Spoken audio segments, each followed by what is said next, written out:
Hello, and welcome to episode number 8 of the Climate Change Roundtable, brought to you by the Heartland Institute. I'm your host for today, Jim Lakely. I'm the Vice President of the Heartland Institute, and we have a lot to cover. And so I'll just briefly introduce our usual guests. We have Senior Fellow Anthony Watts, Senior Fellow H. Sterling Burnett, and Research Fellow Linnea Lucan. This is going to be, I think, a very interesting episode, like they all are. If you're watching us live on YouTube, be sure to just go right into the chat there and ask some questions. We'll try to get to as many of those as we can through the show as we go through our 3 topics. But let's just get right to it, shall we? Issue 1, why are gas prices rising? Now, gas prices have never been higher than they are today. I think every day it sets a new record, and they're probably going to be higher tomorrow and for many, many other tomorrows. Joe Biden and Jen Psaki say the administration is doing all it can to relieve the pain at the pump.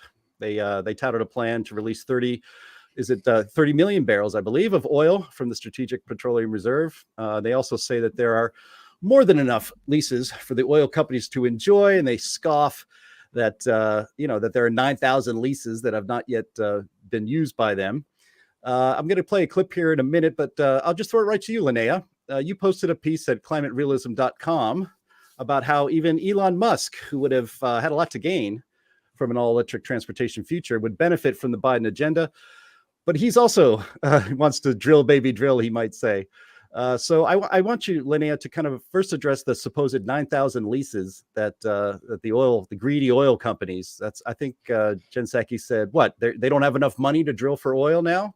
Scoffingly and dismissively said that. Well, why don't you talk a little bit about those 9,000 leases, and also talk about how and where American oil companies could actually start producing better for the United States and the global energy market. Sure thing. So, it's funny for Psaki to so arrogantly start, claiming that it's the oil companies' faults that they're not developing the approved leases that have gone through. She's either totally misinformed about it or she's intentionally misleading. When you make a mineral lease, it's not like leasing an apartment where you get to move in and use it right away. You have to set up all sorts of investigations. You need to jump through all sorts of hoops for permitting, all sorts of environmental standard investigations. And then even after all of that, there might not be any oil there. So you need to drill an investigation or exploration hole to see if there's actually an economic oil quantity or quality there. In some of these leases, they have plug and abandoned pre-existing wells that may be uneconomic to go back to at this point. There's so many different reasons why they might not be able to be, producing from those areas. And it takes a really long time to get a well up and going. But, they act like, well, one of their favorite things to say is that even if the Keystone Pipeline wasn't canceled, it wouldn't be up and running now. But that's them totally playing stupid games with, the public's maybe misunderstanding of how oil futures work. These prices aren't based on current supply. It's based on expected supply. Right. So when you have a hostile, situation with the White House and they're punishing oil companies upstream by making it harder for them to get their drilling permits. And then they're also attacking the downstream infrastructure, not wanting to put in new pipelines, not wanting to build new refineries that can take different qualities of oil. You're just stuck between a rock and a hard place, no matter what the price of oil is. Right. Well, here I got the clip from. Hold on, Sterling. I got the clip from Jen Psaki. It's only 1 minute and 8 seconds. I think it's good for the audience to kind of hear the tone of contempt that you're going to find right here in this question and answer from a briefing. On gas, you just said that less supply raises prices. It's not in our strategic interest to reduce the supply. Yeah. We also know, the president as recently as yesterday talked about increasing domestic manufacturing to bring down prices on inflated items like goods. So why not apply the same logic to energy and increase domestic production here? Well, there are 9,000 approved oil leases that the oil companies are not tapping into currently. So I would ask them that question. Is there nothing that the administration can do to get those providers back to pre-pandemic levels? Do you think the oil companies don't have enough money to drill on the places that have been pre-approved? Just asking. I would point that question to them, and we can talk about it more tomorrow when you learn more. Do you think that opening the Keystone pipeline and having more energy-friendly policies might do that? The Keystone pipeline has never been operational. It would take years for that to have any impact. I know a number of members of Congress have suggested that, but that is a proposed solution that has no relationship or would have no impact on what the problem is. We here all agree is an issue.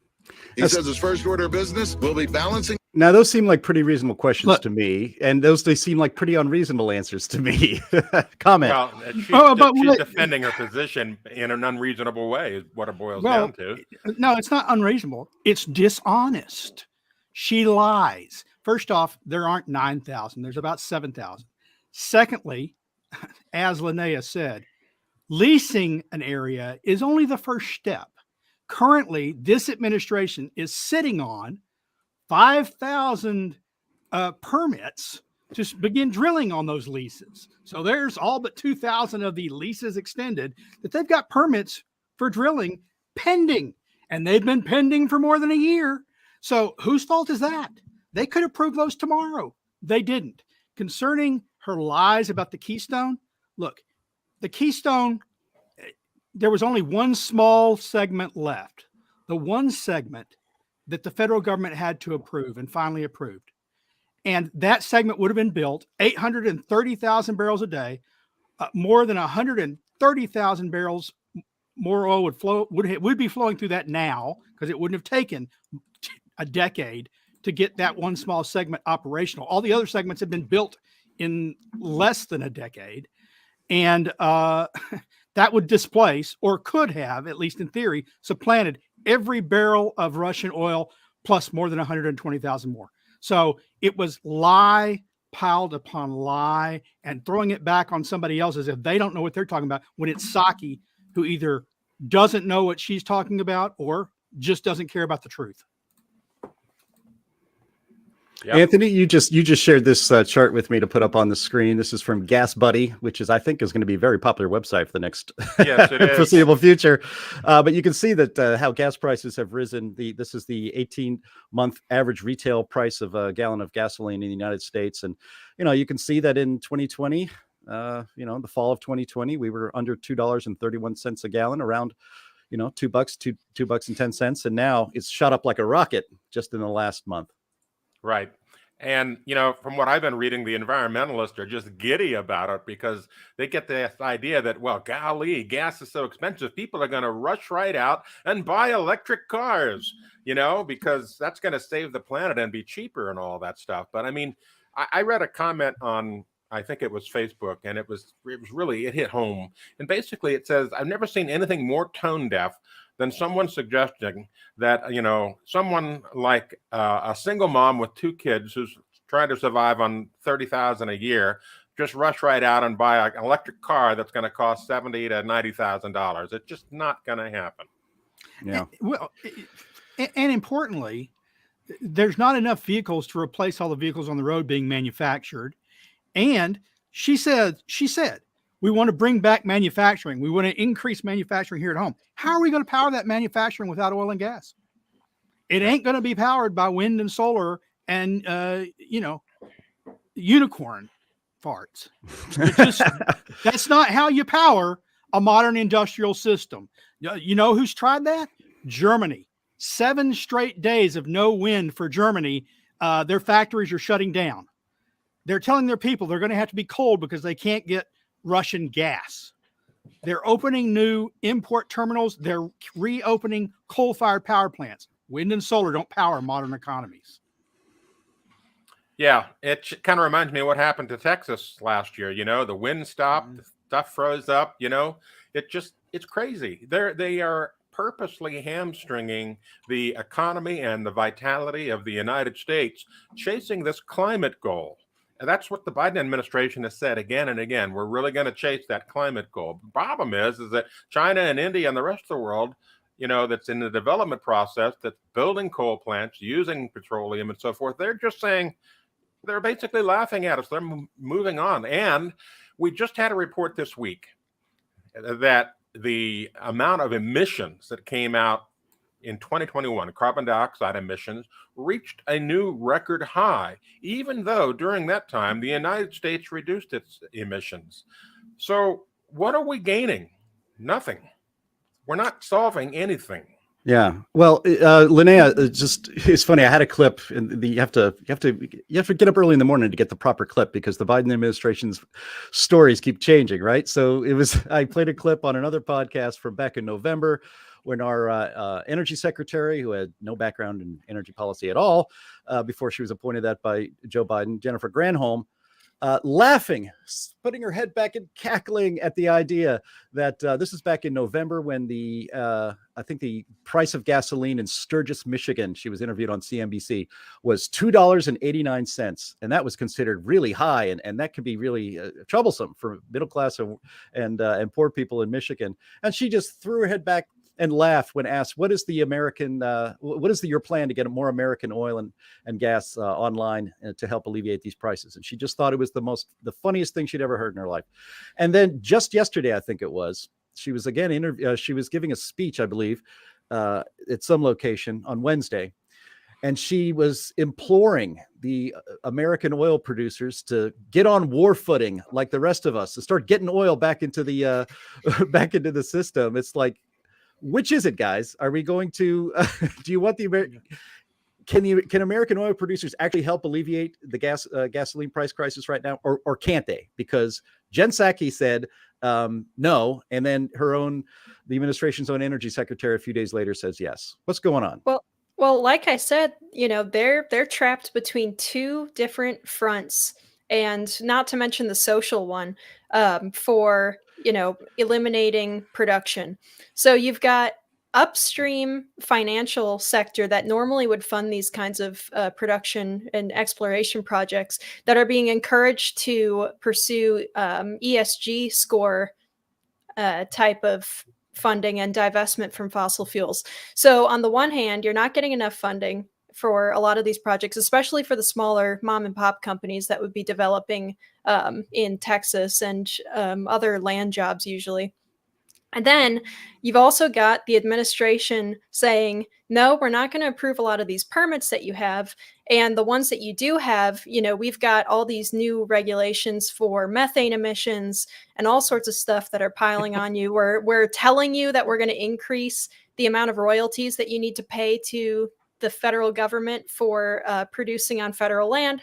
There's all sorts of policies that are coming into play here. And so then the White House has the audacity to turn around and say, hey, look, these oil companies aren't drilling. Why aren't they producing more oil? Can't they just turn the tap on stronger? And the answer to that is no. You can't just get more oil faster out of the ground without potentially destroying your formation. So it's, they're basically restraining these companies while at the same time beating them in the public square for not producing more oil. Psaki said, she also said the other day that we're producing a lot more oil this year. And we are. There's no question about that. And most of that production is coming from state and private lands where they are, to the extent technologically feasible without destroying, as Linnea said, their formation, increasing production. Where they can't increase production is on public lands and even on private lands, on federal lands, and even on private lands. The Biden administration is applying its new methane rules on state and private lands as well. It's treating them as if it's a utility emissions wise, and they're going to impose those rules on state and private lands.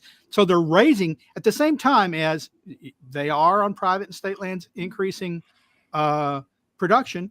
The cost of that production is increasing due to new federal regulations. And on federal lands, look, like I said, you got 5,000 permits just sitting there waiting for Biden and company to get around to signing that signature and letting them go in there, but go in there at a higher cost because they'll pay more for the royalties and they'll pay more for the machinery because of the new regulations, the methane regulations. So Ed Reed had a comment. Biden says he's doing everything he can to lower costs. And the truth is he's doing everything he can to raise costs. Yeah. Ed Reed had a comment up a little bit ago. He says, is the administration reckless or ruthless? Ruthless. Well, those are apt labels, but I prefer the term feckless. And, you know, I actually this week I've been thinking feckless Joe Biden, you know, it's the whole FJB theme, but really they don't have a clue what they're doing.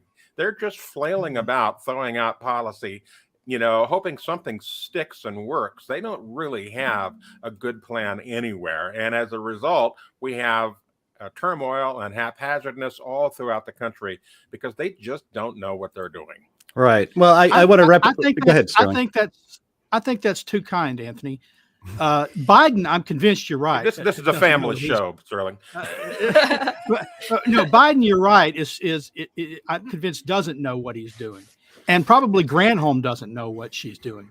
But a lot of these people know exactly what they're doing. In fact, they bragged about it before they were doing it, and now that it's the costs are biting and they're getting pressure to change their tune, they're pretending like they didn't say what they said before and didn't intend to impose these harms on people. Yeah, This is about their vision of a great reset of the economy. And the great reset means less oil and gas, higher prices, people living less well, while the wealthy get to go around on private jets. That's their intention. That's not a mistake. That's not misunderstanding. That's what they're really aiming for. Well, yeah, we're going to get to that here in the next segment for sure. I just wanted to kind of wrap or tie a bow on this subject. I want to ask Lene a little bit about the Strategic Petroleum Reserve, you know, because when the Biden administration can't say that they haven't done anything to suppress domestic oil production, because they have. When Joe Biden was inaugurated, there was a piece in the New Yorker magazine by our old friend Bill McKibben of 350.org celebrating the fact that that he is going to be the climate change president, that he's going to transform our energy sector. Time magazine, a few days after that, again, this is the week of the inauguration, Time magazine said that the Biden administration is going to bring on the end of fossil fuels. And that's actually something that Joe Biden himself said on the campaign trail. So you can't say those things and then when your policies are actually making energy more expensive, say it's not my fault. It's like, but what Democrat presidents I think tend to do is whenever they start to get a little bit of public upset, when the public gets a little upset about higher gas prices, they just go to the old Strategic Petroleum Reserve. It's like, all right, we'll release 30 million barrels and that'll help. I believe which only lasts like about a day. It's not really anything significant. Yeah, no, but think about it doesn't even last a day. In fact, if the 30,000 or 30 million barrels of oil, if you were to release them at midnight, would last you until 9 a.m. the next day. Yeah, think about that though. His solution in the middle of, while a war is raging in the Ukraine, which people keep trying to put us in the middle of, while disasters are happening all over the world, and most of which we are staying out of, his solution is to drain our Strategic Petroleum Reserve, which is set aside for if we get into an emergency and a war and we get cut off, we still have oil. No, he's selling it now when we don't face that situation. And so what will be left in that reserve, because this is his third release, what will be left in that reserve should an emergency really strike America? Should we wind up deciding to join the fight Putin in Ukraine, or should Taiwan get invaded by China? Where will our oil come from when Joe has drained the reserve? Right. Plus the fact is that Strategic Reserve came in at a price much, much lower than oil is and so forth now. So when they have to replenish that, it's going to be twice or three times the price. And so it just increases the national debt. Well, maybe, to be fair, for once, it seems to me, if anything, they got that right. They bought low and now they're selling really high. But it depends on when they try and replenish it. As far as I know, Biden has no plans to replenish it. So it may just be empty. But if he does, if it doesn't get replenished for, I think oil prices can go back down. I think they will go back down should the Democrats lose Congress and Biden lose the next election. And if that happens, we can replenish them. But the problem is, what do we do in the meantime? Yeah. All right. Okay, well, let's go on now to issue 2. Sterling, I wanted you to take the lead comment on this, and I'm going to play a video that's probably going to trigger you. So this is good for all of our viewers and listeners for sure. I've titled it, "Our Leaders Are Ruining Our Lives and the National Economy to, quote unquote, save the planet." Now, Transportation Secretary Pete Buttigieg held an event with Vice President Kamala Harris the other day to tout their plan to transform all public transit, mostly buses, I suppose, to electric power. And again, they're doing this to save the planet. Kamala Harris says it's time to imagine a future that's different than today. And I don't even want to quote it. I just want to play it because it's, once again, an incident in when our vice president is talking to everybody like she's addressing a kindergarten class. Imagine a future, the freight trucks that deliver bread and milk to our grocery store shelves, and the buses that take children to school and parents to work. Imagine all the heavy-duty vehicles that keep our supply lines strong and allow our economy to grow. Imagine that they produced zero emissions. Well, you all imagined it. That's why we're here today. Because we have the ability to see what can be, unburdened by what has been, and then to make the possible actually happen. Imagine a future. All right. Boy, that sounds like a passage from C. Spot Run. Yeah. So Imagine- Sterling, why won't you just simply imagine a better future? Imagine a future in which Well, I know, everybody I- is shuttled to school and to work in an electric actually- bus. To be fair, I actually imagine the future that Kamala just described. I imagine a future where you have huge lines of trucks stalled on the highway in Minnesota and Wisconsin and Illinois, and all the northeastern states, and Montana and the northwestern states during the middle of winter because their batteries drained in the cold. I imagine that future.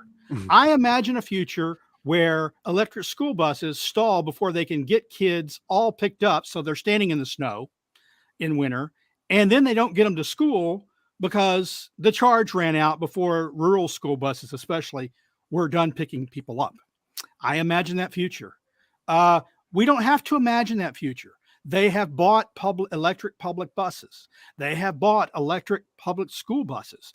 And where they have bought them, they've sent them back in droves because they fail, because they don't get through their routes, because people are waiting and they can't wait to get picked up because those buses stall out and their transmissions give out and their batteries fail. I imagine that future. The future is now, and where they've been tried, they fail. So, I imagine a future where trucks, when they run out of power, can't get to charges.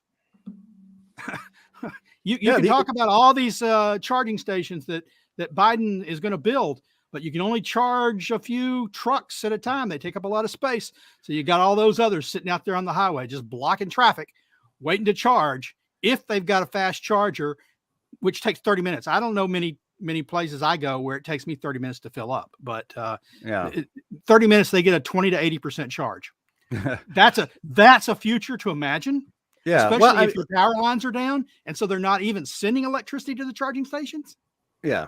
Well, I mean, Sterling and all of you, the first 3 things Joe Biden did when entering office was to cancel the Keystone XL pipeline because, that's going to save the planet because that oil is never going to go anywhere else, right? Oh, actually, it's still going to come out of the ground and probably still come to the United States, just slower and more dangerous.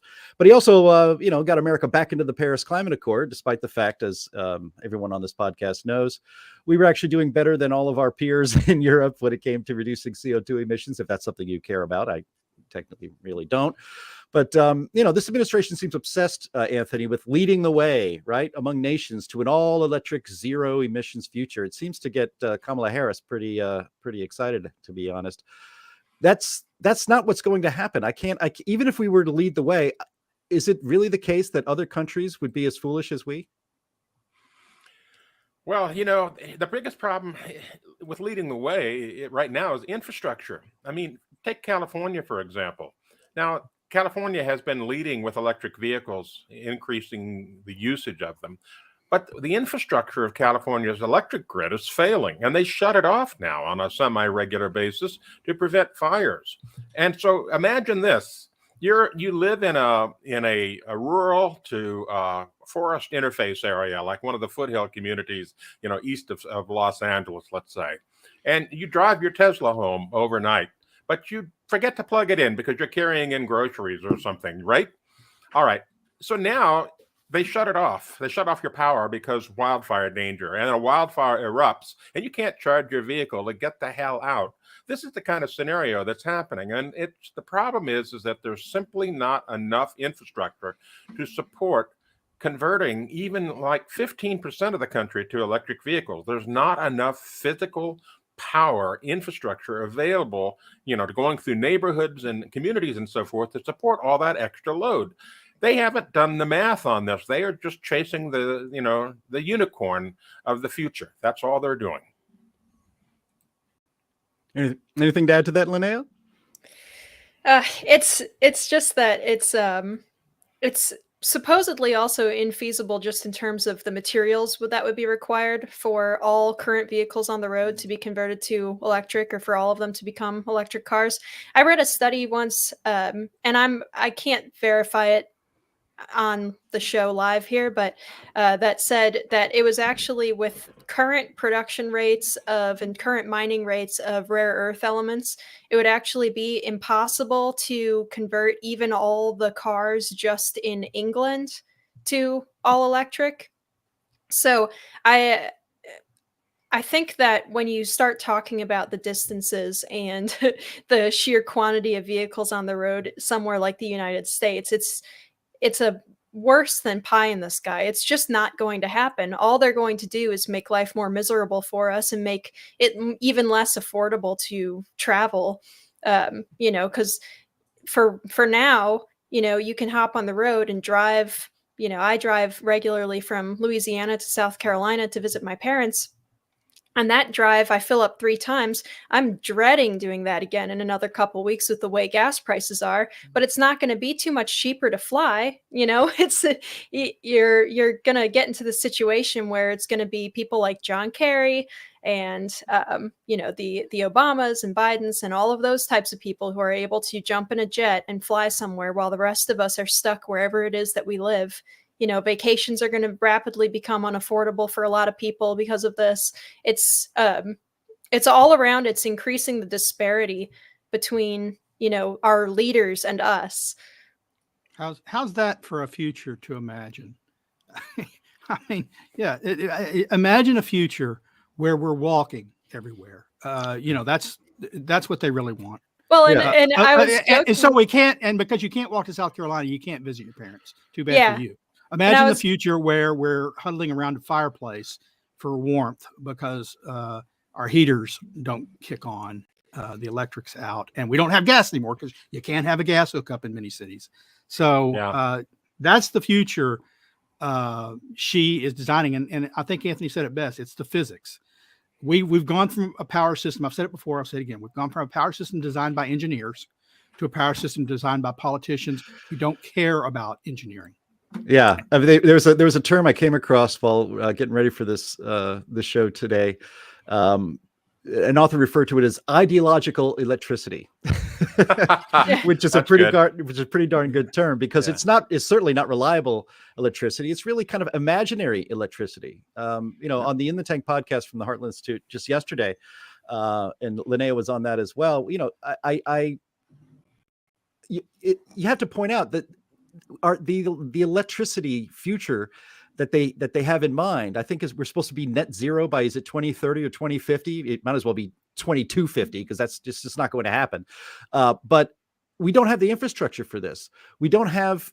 So we're going to mine rare earth minerals from Africa with child labor, send it to China to make all of the batteries, ship all of those batteries over to the United States, and then we put them in all of our cars and perhaps our houses and everywhere else, and into our buses. And then what happens when those batteries start to wear down?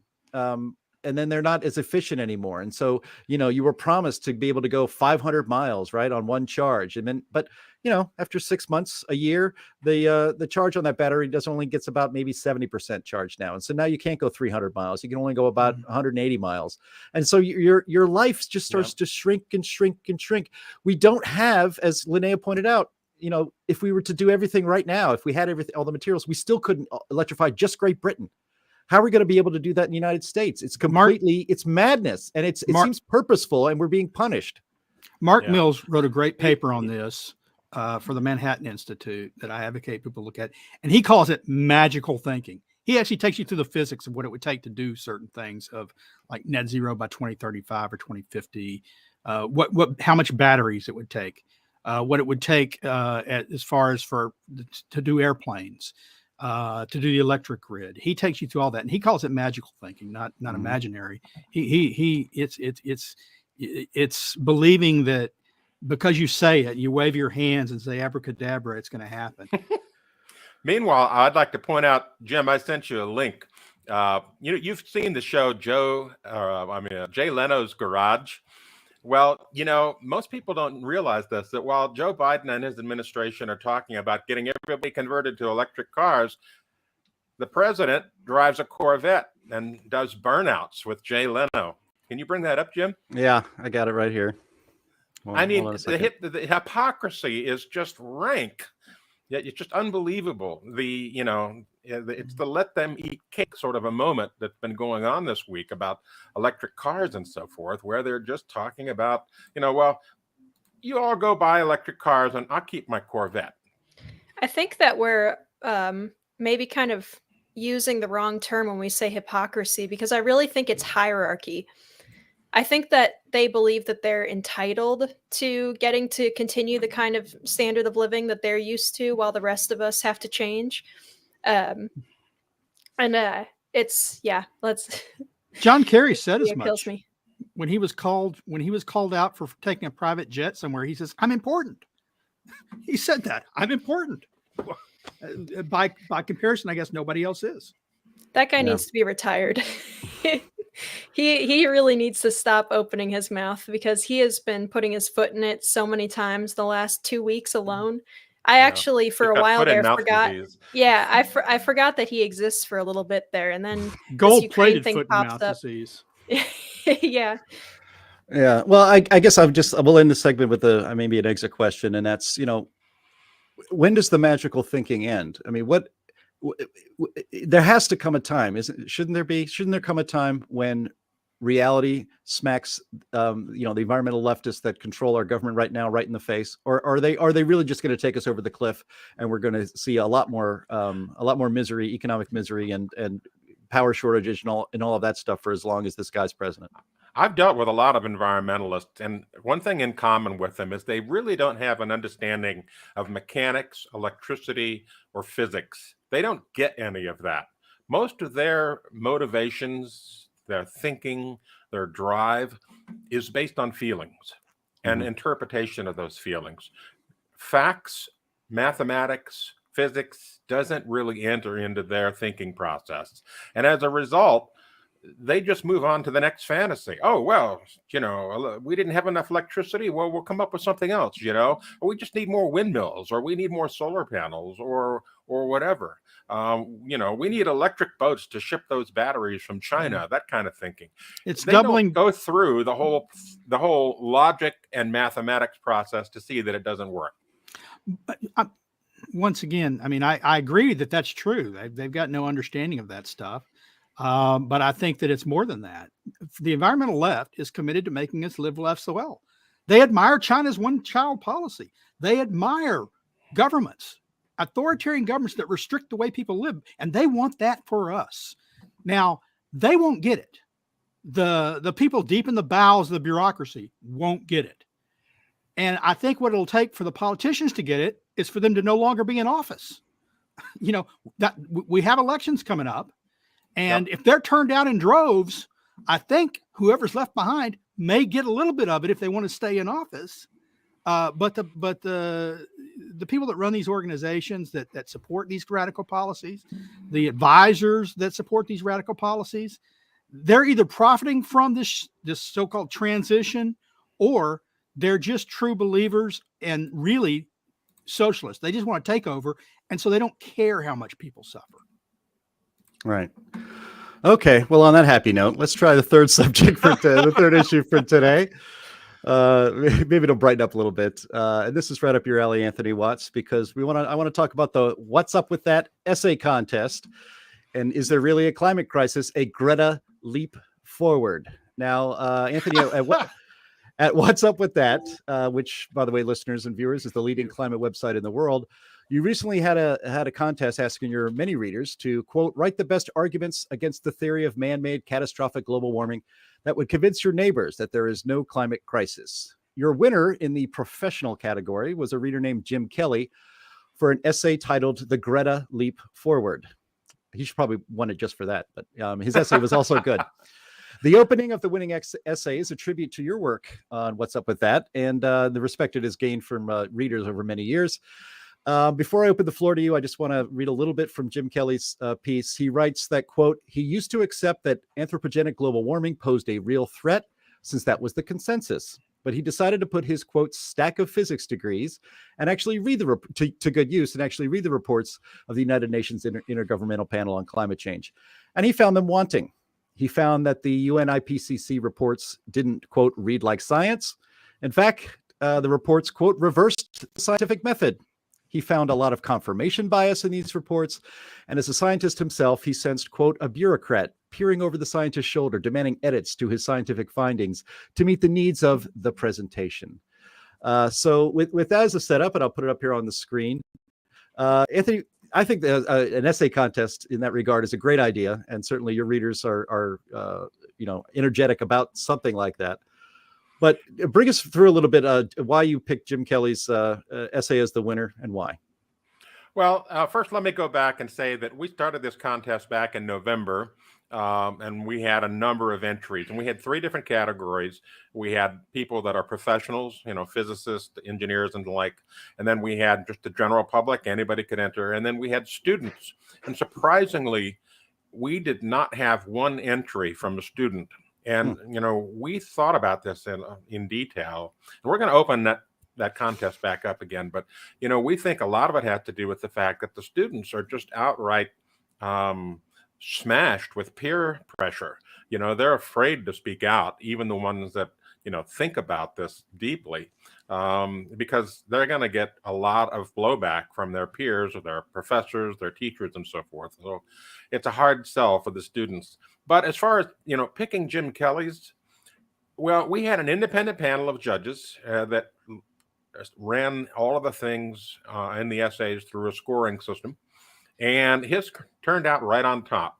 And it turned out on top for a number of reasons. Number one, it was easy to read. Even though he was a professional, he didn't speak down to the reader in terms of, like over complexifying it with equations or things like that.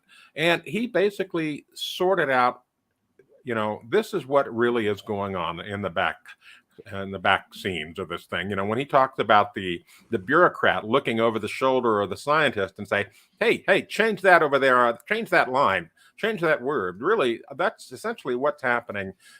Maybe not quite that emphatic, but in a sense, the bureaucracy is speaking to the scientists to say, come up with a report that we can use to push our agenda. And the latest IPCC report that came out was just so over the top. We discussed this last week, I think it was. It's just so over the top. They're after, things like the climate models that are impossible because there's not enough fossil fuel in existence on the planet to burn to even make that amount of carbon dioxide in the atmosphere. Yet they use that as the lead for, the theme of the thing. And it goes back to something that a famous climatologist from NCAR in Boulder, the National Center for Atmospheric Research, Dr. Stephen Schneider, before he died, one of the things he wrote was, we need to create scary scenarios in order to convince the public. And that's what's exactly happening here with the latest IPCC report. And Jim just laid this bare. And that's one of the reasons why his essay won. And it's been well received by everyone who's read it. Yeah, I mean, the Heartland Institute, we've held now 14 international conferences on climate change with some of the leading scientists, PhDs, climate scientists around the world, physicists. The late great Fred Singer was a close friend and a frequent participant in these things. And we also have engineers that come and speak at these events. And I always think if you want an entertaining evening and you're kind of a climate geek, come to a Heartland Climate Conference, go to the hotel bar about maybe an hour after quitting time and sit in between a group of engineers and a group of scientists, because they like to they like to argue about who's more right about what's going on with the planet. Because, the engineers say the scientists, you're all just about theory. You don't really understand. It's the engineers who understand how the world works, and vice versa. So putting that aside, when you are a scientist, that's what struck me about this essay by Jim Kelly, Anthony Watts, was that, if you're a scientist or you have a scientific mind or you're a trained engineer, Linnea is a petroleum engineer, and you read these reports, there's actually two things that the IPCC puts out. They put out a report, an actual report that's very thick, a very thick book, and they also put out what they call the summary for policymakers. And what's interesting, if you actually take the time to read both of them, is that they often don't match up. Yeah. Like the report, it says one thing and then the summary says the other. And of course, the summary tends to be more alarmist. It tends to take the worst case scenarios. And that's the kind of stuff that the media runs with. And that's how you create a climate hysteria. Exactly. And, the IPCC has been hiking up the level of alarm with each report. They have been, when they first came out, back in the 90s, it was kind of like, well, maybe we've got a problem, but we can't really prove anything. And now it's like, oh, well, they're almost at the point where saying every weather event is a direct cause from climate change, which is totally false, totally bogus.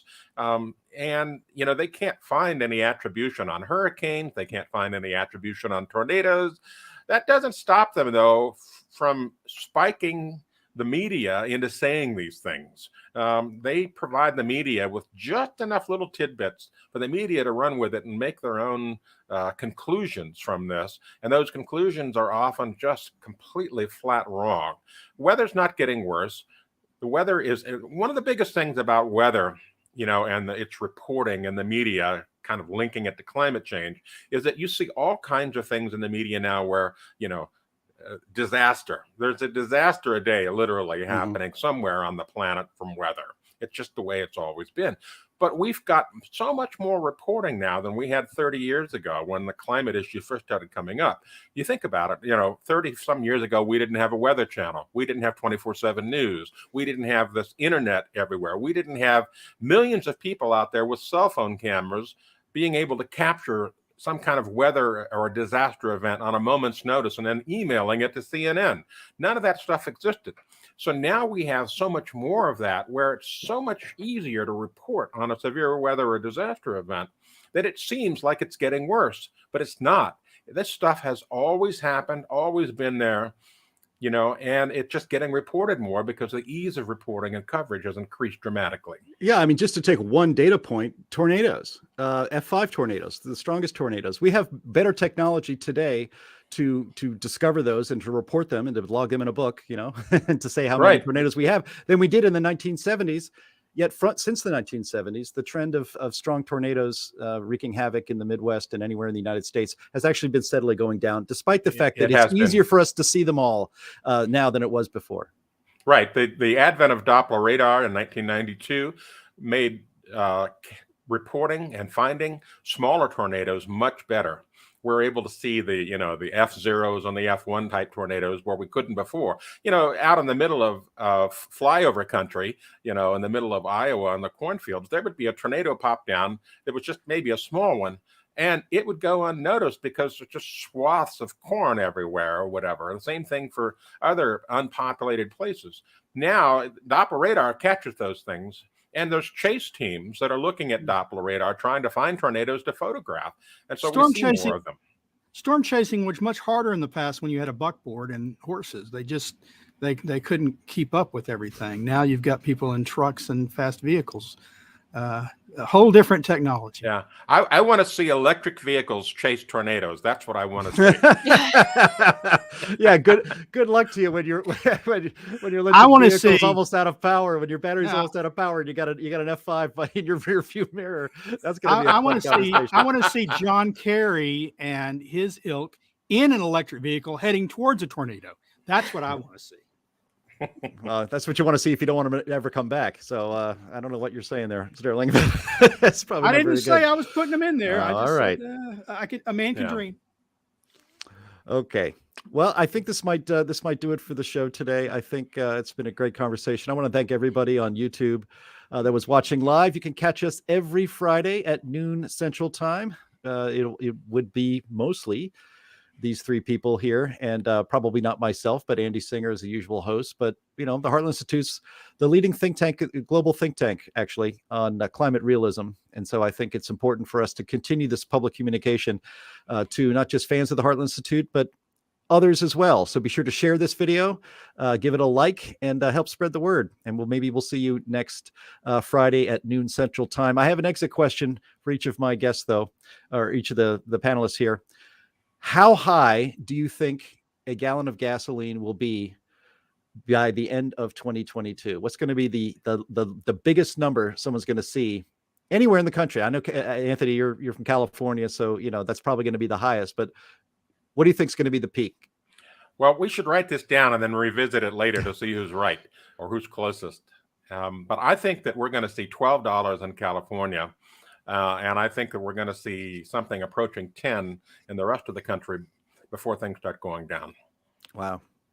Sterling, are you that pessimistic? I don't like to answer questions like this, but I suspect that prices will actually even be higher in Hawaii and maybe Alaska. But, maybe $10. I don't think Texas will get that high, but I could be wrong there. I mean, I can still find gas here for $3.79 a gallon. So who knows where it'll be, but maybe $10. Okay. Linnea? Well, I was driving last night to go to dinner and saw that here in South Louisiana, right on top of some of the major ports to go to the Gulf of Mexico for oil and gas operations, and we've got it at $4.20 or somewhere around there right now, which I did not anticipate seeing until much later in this disaster. So I'm not very optimistic at all. I think that the main parts of the United States are easily going to see $9 at the worst of it. And I think that California could see, 13, 12, similar to Anthony. Yeah. Wow. Yeah. Well, I guess the Babylon Bee had a great little meme yesterday that they put out. It showed a gas pump, that had been modified, and it's now accepting arms and legs, and had this hole you could stick your arm into to have it amputated to pay for gas. I guess I wish you had that cartoon you put in Climate Change Weekly that I suggested earlier this week, where the saying goes, really excited, closing on our bank loan. We'll be able to fill up this week or something like that. That's right. Yeah. Yeah. Well, the correct answer for how high gasoline is going to get is going to be here in Illinois. Actually, if you look on any maps, Illinois has pretty much the second highest gasoline tax or gasoline prices, just about, than anywhere but California. So I expect gasoline prices in the Chicagoland area to peak at exactly $9.89. We're not going to get to 10. And we're going to go back to this. So look, that's very precise. Right. Yes, that's the correct answer. And I think California, you're going to see, it's unimaginable to see a 1 and a 0 or even 2. Just think about that. A lot of gas stations are actually going to have to change their signage because they've only got room for 3 digits. Hey, it's a jobs program on the border of Biden. I'll wager on the border of California, what's happening there is what's happening here in Texas, where people are now crossing the border into Mexico to get gasoline. They're actually traveling from South Texas, towns along the border of South Texas, into Mexico to buy cheaper gasoline. Just watch the Biden administration crack down on gasoline smuggling. Just watch. Yeah, that's right. It'll be a felony to cross state lines to fill up your tank. It's carbon many crimes. Ideas. Carbon crimes. All right. Head to the Native American reservations. That's true. All right. Well, thank you, H. Sterling Burnett. Thank you, Anthony Watts. Thank you, Linnea Lucan. This is, or has been, Climate Change Roundtable Episode 8. We hope to see you again next Friday at noon Central Time. Bye-bye.